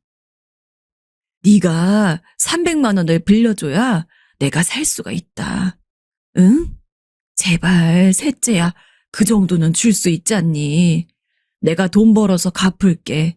어떻게 안 되겠니? 더 볼 것도 없었습니다. 저는 바로 아버지를 내쫓았습니다. 진짜 해도 해도 너무하시네요. 양심이라는 게 있으세요? 어머님 보험금은 어디에다가 날려먹었어요? 아버진 분명 지옥 갈 거예요. 인간이 아니에요. 제가 보기에는 아버지 부인한테 더 맞아야 될 것 같네요. 제발 다신 찾아오지 말고 얼른 나가세요. 셋째야. 제발. 아이, 제발. 아직 그래도 아버지잖니. 내가 네 아비인데. 나가시라고요. 안 나가면 경찰 부르겠습니다. 정말 이렇게까지 해야겠니? 아버진 경찰 이야기에 움찔하더니 그제야 다시 오열을 하기 시작했습니다. 그리고 문 밖으로 나가셨죠. 그렇게 아버지를 쫓아내고 미안한 이야기지만 아내에게도 조금 화를 냈습니다. 내가 그렇게 아버지랑 연 끊었다고 했으면 당연히 문을 열어주지 말아야지. 왜 열어줬냐고 말이죠. 아내 잘못이 아니라는 걸 머리로는 알고 있었습니다. 하지만 뭐라도 하지 않으면 그 오묘한 기분을 버틸 수가 없었습니다. 최대한 꼭 내리누르고 형과 누나 그리고 동생에게도 이야기했어요. 아버지가 찾아갈 수 있으니 조심하라고요. 사실 지금도 마음이 좋지 않습니다. 이 사연을 정리하면서도 오랜만에 깡소주를 마시고 있어요. 아버지를 미워하지만 한편으론 아버지가 개과천선을 하길 바랬던 모양입니다. 화목한 가정에서 자라는 다른 사람들이 너무 부럽고 왜 우리 집은 그러지 못했는지 때늦은 한탄이 들더군요. 어릴 때는 오히려 그런 적이 없었는데 왜 이렇게 나이가 먹고 이런 마음이 드는지 모르겠습니다. 참, 아버지에 대해서는 할 말도 없어요. 나쁜 사람이라고 동정해서도 안 되는데 그렇게까지 돈 욕심 부리고 여자 밝히면서 매정하게 살 거였으면 잘 살기라도 하지. 라는 생각도 들고. 물론 여전히 제 인생에 아버지는 없습니다. 하지만 마음 한구석이 불편한 건 어쩔 수 없나 봐요. 시간이 지나고 이번에 있었던 일이 잊혀지면 저도 괜찮아지겠죠? 아내는 삼형제 중 막내로 자랐습니다. 그러다 보니 어릴 적부터 막내랍시고 사랑도 많이 받고 자라온 것 같아요. 특히 아내는 장인어른에 대한 이야기를 많이 했습니다. 장모님도 크게 사랑을 주시긴 했지만 누구보다 자신을 사랑한 것은 장인어른이라고 말이죠. 참고로 저는 장인어른의 얼굴을 단 한 번도 뵌 적이 없습니다. 아내가 초등학교 4학년이 되었을 시절에 돌아가셨기 때문입니다. 그래도 장인어른은 돌아가시기 전까지 아내에게 있어서 가장 좋아하는 부모님이었다고 해요. 누가 엄마가 좋니, 아빠가 좋니 하고 물으면 망설임 없이 아빠라고 이야기할 정도라고 했죠. 장인어른은 옛날 분 같지 않게 참 다정하셨다고 합니다. 아내를 포함한 삼형제를 데리고 밖에 놀러 가기도 했고 때로는 장모님 없이 여행을 다녀오기도 했다고 해요. 사랑한다는 말을 아끼지 않으셨으며 어떤 일이든 화를 내기보다는 차분하게 왜 그런 일을 했는지 어떤 이유였는지를 묻는 분이라고 하셨습니다. 사실 우리 아버지만큼 좋은 사람도 없었을 거야. 난 살면서 아버지한텐 제대로 혼난 적 없거든. 정확히는 혼나긴 했는데 그냥 무조건 매를 들고 말로 뭐라고 하는 게 아니라 내가 정말로 잘못한 게 무엇인지 알게 해주셨고 그거에 대해서 반성하게 해주셨어. 특히 아내 말로는 장인어른이 유독 막내인 자신을 좋아했다고 했습니다. 무뚝뚝한 다른 형제들과 달리 아내는 어릴 적부터 애교가 많았거든요. 장인어른이 아내를 유독 아꼈던 이유도 그런 것 때문이 아니었을까요? 그래서 아내는 장인어른이 돌아가셨을 때 그 누구보다도 펑펑 울었다고 했습니다. 물론 아내의 가족 중에서 장인어른의 죽음으로 슬퍼지 않은 사람은 없었을 거예요. 하지만 다른 가족들은 점점 현실을 살아가면서 그때 슬픔을 조금 잊어가고 있었다면 아내는 장인어른의 죽음으로 한때 우울증까지 앓았었습니다. 아내의 유년 시절에서 가장 큰 부분을 차지하고 있으신 분인 만큼 아내의 남편이 된 제가 그런 장인어른을 뵙지 못한다는 것이 참 안타까웠어요. 아내에게 들은 장인어른의 성격이라면 아내의 영원한 동반자가 된 저를 무척 좋아해 주셨을 것 같은데. 아무튼 장인어른이 돌아가신 일 덕분에 장모님은 꽤 오랜 기간 자식들을 혼자 키우셔야 했습니다. 삼형제가 모두 성인이 되지 않았을 때라 아마 장모님도 참 힘드셨을 거예요. 아내는 당시 자신이 아버지의 죽음에 너무 슬퍼하고 있어서 어머니를 돌보지 못했다는 사실을 굉장히 미안해했습니다. 나뿐만 아니라 다른 형제들도 마찬가지일 거야. 변명은 아니지만 우린 아직 어렸고 아버지가 돌아가신 슬픔을 추스릴 겨를도 없었으니까. 문제는 어머니도 우리와 비슷한 마음이었을 거였을 텐데. 어머니랑 아버진 투닥거리면서도 참 사이가 좋으셨거든. 근데 어머닌 아버지가 돌아가시고 한 번도 우리 앞에서 슬픈 티를 내신 적이 없어. 여전히 우리를 키우고 돌봐야 했기 때문일 거야. 생계를 책임질 사람이 엄마밖에 없으니까. 그래서 난 아직도 그때 우리 엄마를 생각하면 참 고맙고 안쓰러워. 그래도 다행히 아내를 포함한 다른 형제들도 쓸데없는 문제를 일으킨다거나 하는 사람들은 아니었습니다.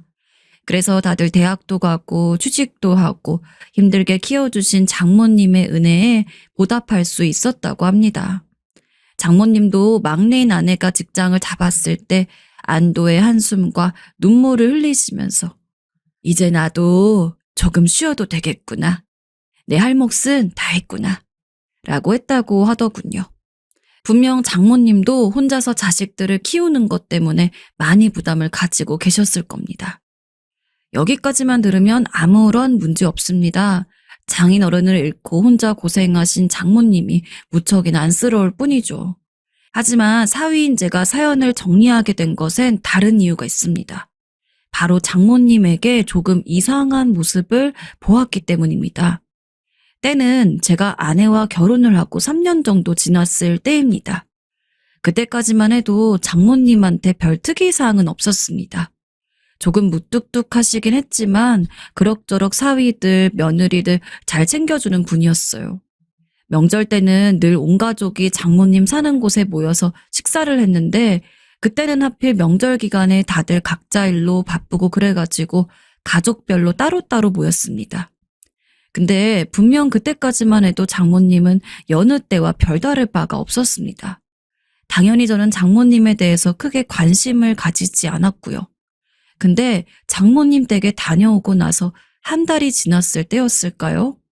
아내가 저한테 그러는 겁니다.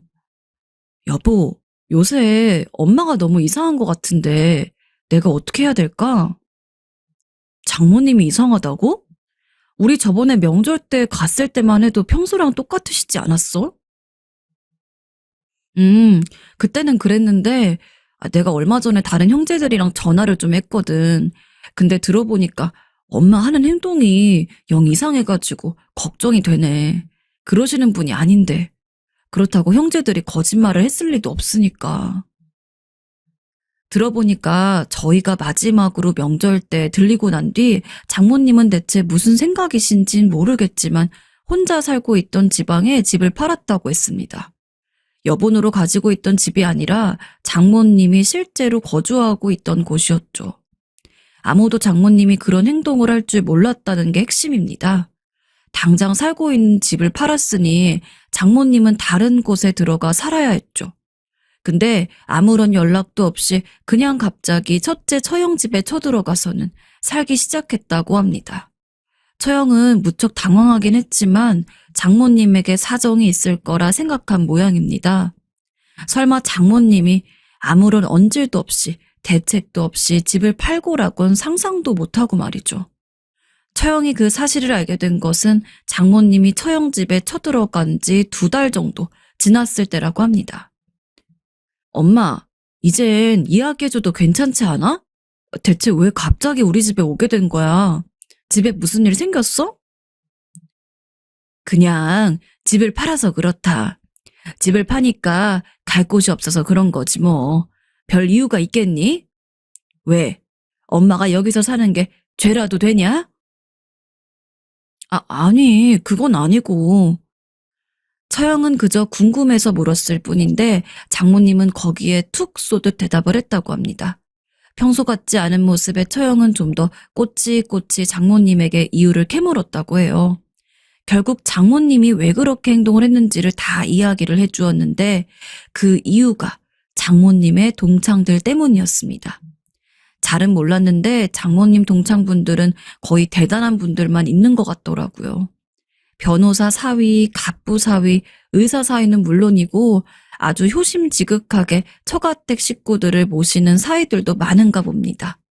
그때 당시 장모님은 동창들이랑 자주 만남을 가졌었는데 알게 모르게 그 동창들이 자기 사위 자랑하고 그러면서 장모님 기를 좀 죽인 모양이에요. 얼마 전에 우리 사위가 해외에 다녀와서는 나 쓰라고 명품 가방을 사왔는데 아이고 그렇게 사오지 말라고 해도 여행만 가면 꼭 내 생각이 난다고 자꾸 그러네. 좋겠네, 좋겠어. 그러고 보니 나도 얼마 전에 사위한테 연락이 왔는데 요새 심심하지 않냐면서 친구분들이랑 좀 놀라고 통장으로 돈을 500만 원이나 붙이더라고. 근데 자네들도 알다시피 내가 뭐 여행을 좋아하고 그러나 명품도 사위가 사주는 거 다 쓰지도 못하고. 아 마침 잘 됐네. 큰돈도 들어온 김에 오늘 술은 내가 다 쏠게. 장모님은 자신도 다른 사위들에게 그리고 자식들에게 사랑받고 있다는 걸 보여주고 싶으셨던 모양입니다. 그래서 그렇게 충동적으로 살던 집을 팔고서 처형 집에 들어갔던 거죠. 처형이 얼마나 당황스러울지는 상상도 가지 않습니다. 하지만 결국 모든 사정을 알고서는 장모님 마음을 이해해주고 처형과 형님은 장모님과 함께 살기로 결심한 모양이더라고요. 언니, 괜찮겠어? 갑자기 엄마랑 살면 힘든 것도 있을 텐데. 형부도 많이 불편할 테고. 아, 엄마는 상의라도 해야지. 이렇게 갑자기 그러면 어쩌자는 거야 도대체. 정말 못 산다 내가. 처음이야. 조금 불편하겠지만 익숙해질 거야. 남편도 괜찮다고 했고. 당황스럽지 않은 건 아닌데 엄마가 오죽 그랬으면 이렇게 행동했을까 싶기도 해. 자식한테 사랑받는 거 자랑하고 싶으시다고 했으니까 그렇게 해드려야지 뭐. 원래 어른들은 자식들 자랑 빼고 하실 게 없잖아. 엄마도 너도 알잖니. 엄마가 우리를 어떻게 키우셨는지. 우리 엄마 불쌍해. 내가 잘 해드릴 테니 너무 걱정하지 마. 평소 명절 때 아니면 자주 볼 일이 없기 때문에 솔직히 아내 가족이라곤 해도 별 생각 없었는데 아내에게 그렇게 말했다는 것을 듣고 처형이 참 대단하다고 생각했습니다. 처음부터 이런저런 이유가 있어서 잠시 신세를 지겠다고 먼저 말하는 거랑 상대방은 아무런 대비도 되지 않은 상태에서 갑자기 찾아오는 거랑은 완전히 느낌이 다르잖아요. 솔직히 저는 저희 부모님이 그랬다고 해도 화가 날 것 같은데 처형은 화 한 번 안 내더라고요. 아내가 처형이 잘 지내는지 궁금하다며 보고 싶다고 한번 같이 가자고 해서 처형네 집에 들린 적도 있었는데 그때마다 처형은 웃는 얼굴이었습니다. 장모님이 마치 집주인처럼 이거 해라 저거 해라 시키는 것 같은데도 표정 하나 굳히지 않았죠.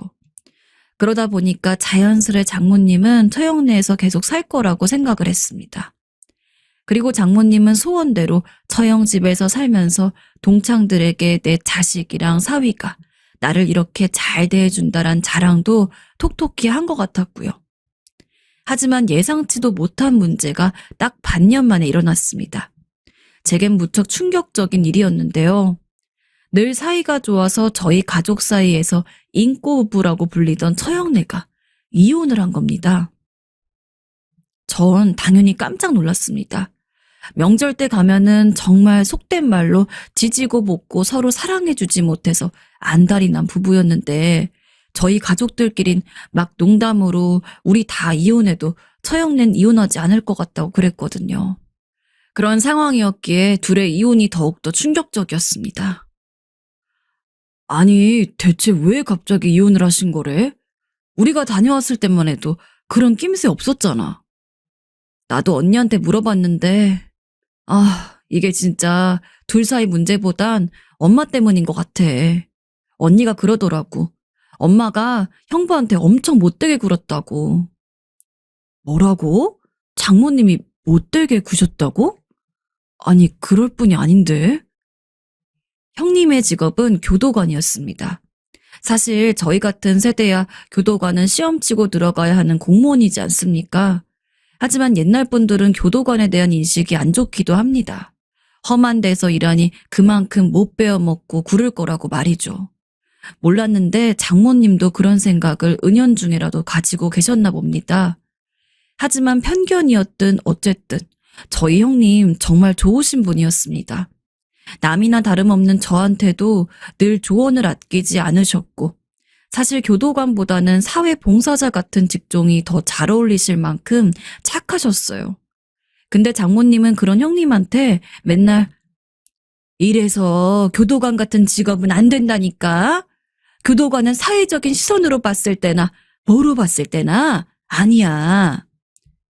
라며 비난을 하고 야단을 치신 모양이었습니다.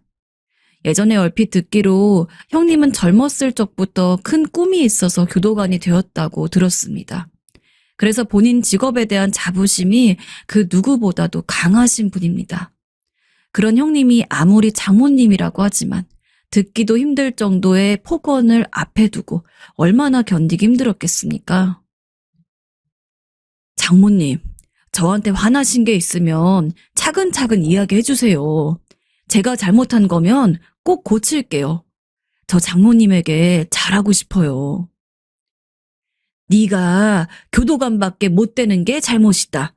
내가 우리 딸 너 같은 놈한테 시집 보내려고 이렇게까지 고생한 건 줄 알아? 다른 집 사이들은 매일같이 장모한테 명품 주고 여행 보내주고 한다는데 넌 사이가 돼서 할 줄 아는 게 뭐냐? 돈을 많이 벌어서 우리 딸 호강을 시켜줘. 뭘 해줘? 장모님, 아니 어떻게 그런 말을 하실 수 있으세요? 내가 뭐 막말이라도 했나? 다 맞는 말이잖아. 아니 능력 없는 놈한테 능력 없다 하지. 뭐라고 해? 심지어 그런 막말도 모자라 거의 갈취하듯 형님에게 돈을 뜯어내고는 매일같이 사치를 부리면서 다녔다고 했습니다. 아, 빨리 돈 줘. 나 백화점 가야 하니까. 엄마, 우리 집 사정 알잖아. 이번 달 생활비만 해도 얼만데. 조금 소비를 줄이면 안 돼? 너 미쳤니? 애미 그럼 동창회 나가는데 쪽팔리게 저번엔 들고 나간 가방 들고 가란 얘기야? 어떤 때는 얘기도 없이 형님네 집으로 장모님이 멀리 있는 동창들을 불러와서 노는 통에 형님은 아무것도 못하고 꼼짝없이 그날 장모님과 장모님 동창들이 먹고 마신 비용을 다 내야 했다고도 했죠. 당연히 형님은 화가 날 수밖에 없었습니다. 그리고 자연스럽게 처형과 싸우게 된 거고요. 처형도 장모님이 잘못한 것을 알고 있었기에 어떻게든 잡아보려고 했던 모양이에요. 처형도 분명 형님을 사랑하셨을 테니까요. 하지만 형님은 이미 많이 지쳐있던 상황이었습니다. 여보, 나 당신을 사랑하지만 솔직히 더 이상 장모님 견디기가 힘들어. 당신이랑 살면 계속 장모님에게서 벗어나지 못하겠지. 아직 자식 없을 때 헤어지는 게 맞다고 봐. 이제 우리 그만하자. 나 솔직히 할 만큼 한 것 같아. 여보, 그러면 내가 엄마를 내보낼게. 잠깐 여행이라도 다녀올래? 머리 좀 식히고 와. 그때까지 내가 엄마를 내보낼게. 아니야. 오랫동안 고민했어. 그냥 이혼하자. 미안하다. 형님은 이미 장모님을 뛰어넘어 처형에게까지 안 좋은 감정들이 싹트여서 돌아올 수 없는 강을 건넌 상태였습니다. 그리고 결국 두 사람은 이혼까지 하게 된 거였고요. 나 엄마랑 인연 끊을 거야. 도저히 못 참겠어. 어떻게 자식 이혼까지 시켜? 아내의 말로는 두 분이 이혼한 이후 처형은 장모님과 아예 인연을 끊었다고 했습니다. 그리고 졸지에 갈 곳을 잃은 장모님은 둘째 형님네로 피신을 한 것 같았죠. 아내는 걱정을 많이 했습니다. 본인이 봐도 장모님이 너무 이상하게 굴고 있었으니까요. 게다가 그런 아내의 걱정대로 또 몇 달이 지나지 않아서 문제가 터졌습니다. 이번엔 장모님이 둘째 형님 와이프에게 온갖 시집살이를 다 시킨 것 때문이었죠. 둘째 형님은 명절 때도 종종 얼굴을 보이지 않는 분이라 처형네 가족보다도 더 낯설기는 했지만 아내 말로는 둘째 형님 와이프 되시는 분이 무척 온순한 성격이라고 했습니다. 실제로 가끔 얼굴을 봐도 눈이 마주치면 웃기만 할 뿐 별다른 말을 하지 않고 얌전한 분이셨어요. 근데 대체 장모님이 어떻게 했기에 그런 분 성질을 건드린 건지. 그나마 다행인 것은 둘째 형님과 둘째 형님 와이프는 이혼까진 안 했단 겁니다. 아내 말론 둘째 형님이 싹싹 빌었다고 해요. 여보, 내가 당장 우리 엄마 나가라고 할게. 그러니까 제발 이혼만은 다시 생각해줘. 나 당신 없으면 안 되는 거 알잖아. 당신이 우리 엄마 때문에 힘들었던 거 내가 다 갚을게. 둘째 형님 내에서는 구체적으로 무슨 일이 있었는진 잘 못 들었지만 시집살이라고 했으니 아마 둘째 형님 와이프에게 집안일에 요리 빨래까지 전부 시켜 먹거나 했던 모양입니다. 심부름도 자질구레하게 많이 시켰겠고요. 잘은 몰라도 분명 어지간히 참기 힘들었을 겁니다. 그리고 당연히 그 이후 장모님은 둘째 형님의 집에서도 쫓겨났어요. 근데 그런 장모님이 아내에게 전화를 했던 모양입니다. 막내야, 내가 지금 갈 곳이 없어서 그러는데 너네 집에서 좀 살아도 되겠니? 엄마, 미안해요. 제가 당장은 확답을 드리기가 좀 힘들어요. 엄마도 아시다시피 우리 정아 아직 초등학교도 안 들어갔잖아요. 근데 얘가 지금 집에 사람만 있으면 울고불고 난리를 치는데 엄마도 알잖아요. 정아 아직 엄마한테 낯가리는 거. 이런 상황에서 엄마 와서 같이 살라고 했는데 우리 정아 때문에 다시 나갈 수도 없는 거니까. 너는 정말 너무하는구나. 죽어라 자식 키워놔도 다 소용없다더니. 아이고 내 팔자야. 빨리 죽어버려야지. 그래야 내 삶이 편하지. 엄마 미안해요. 됐다. 그런 소리 하지도 마. 듣기 싫으니까.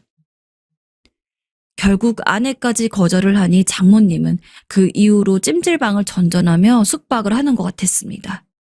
아내가 왜 거절했는지 누구보다 잘 알고 있었고 저도 아내의 거절에 동의하는 편이지만 그러면서도 한편으론 참 마음이 찝찝했어요.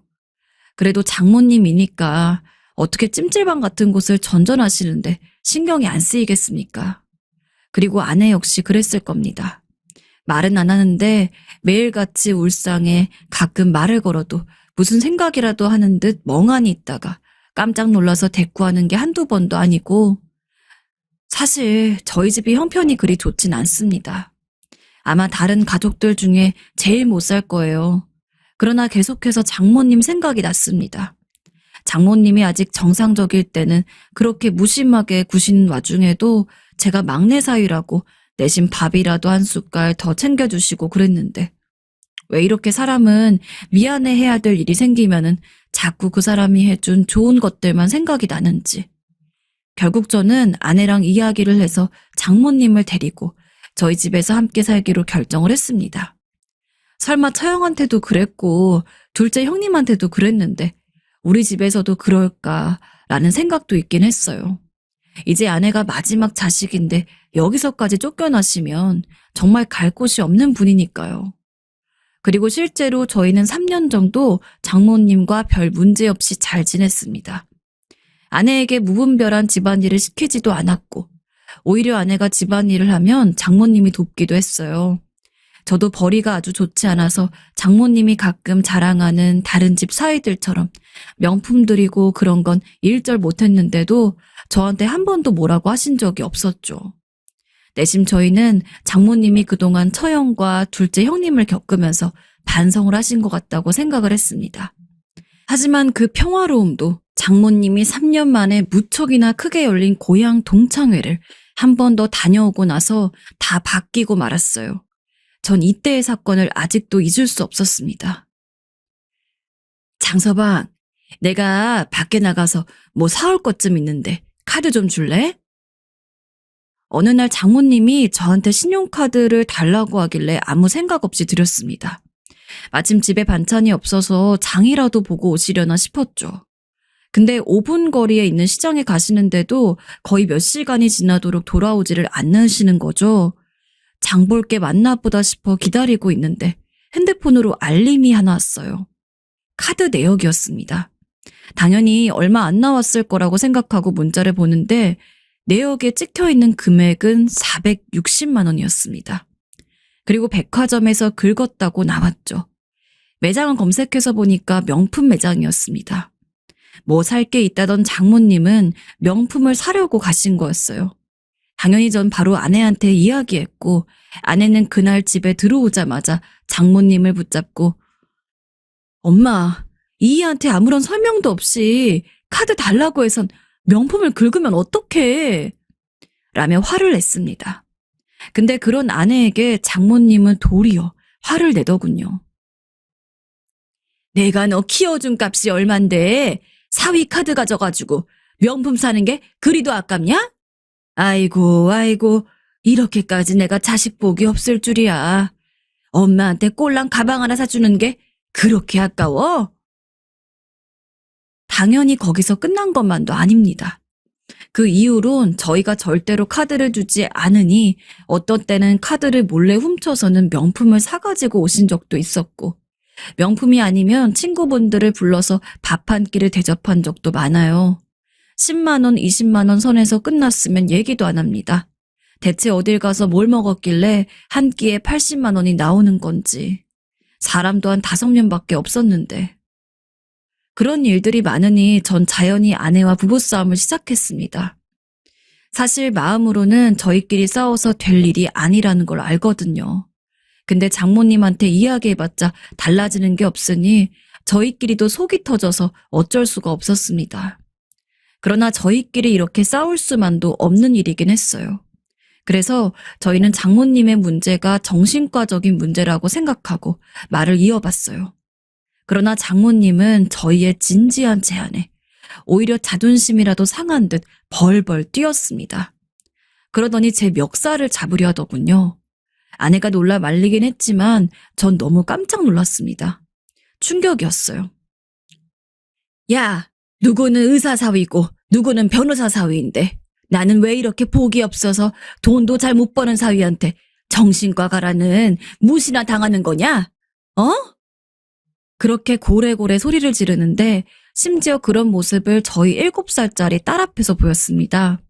졸지에 노발대발 소리를 지르는 장모님 때문에 딸이 눈물을 참지 못하고 엉엉 우는데 그걸 보니까 더 이상은 저도 못 참겠더라고요. 장모님, 저도 더 이상은 이렇게 못 있겠습니다. 당장 나가주세요. 저희 집에서 나가고 다시는 돌아오지 마세요. 아내가 뭐라고 하기도 전에 전 장모님이 쓰시는 방으로 들어갔습니다. 그리고 장모님 짐을 대충 가방에 꾸겨 넣었어요. 사태를 파악한 장모님이 허겁지겁 방으로 들어와가지고는 제 팔을 잡으며 지금 뭐 하는 짓이냐고 했지만 전 전혀 멈추지 않았습니다. 장모님 짐을 아예 거실로 내던지고 현관에 두면서 꾸역꾸역 쫓아냈어요. 당시 제 행동에 후회를 하진 않습니다. 딸이 놀랐으니까요. 하지만 시간이 지나니 찝찝한 것도 사실이었습니다. 아내는 저보고 잘했다면서 별다른 말을 안 했지만 그래도 당장 부모님인데 아내의 속이 말이 아닐 거라고도 생각이 들었습니다.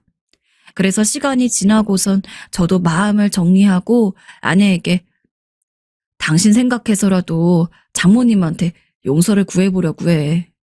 라고 하며 전화를 걸어가지고 거의 1년 만에 사과를 드렸습니다.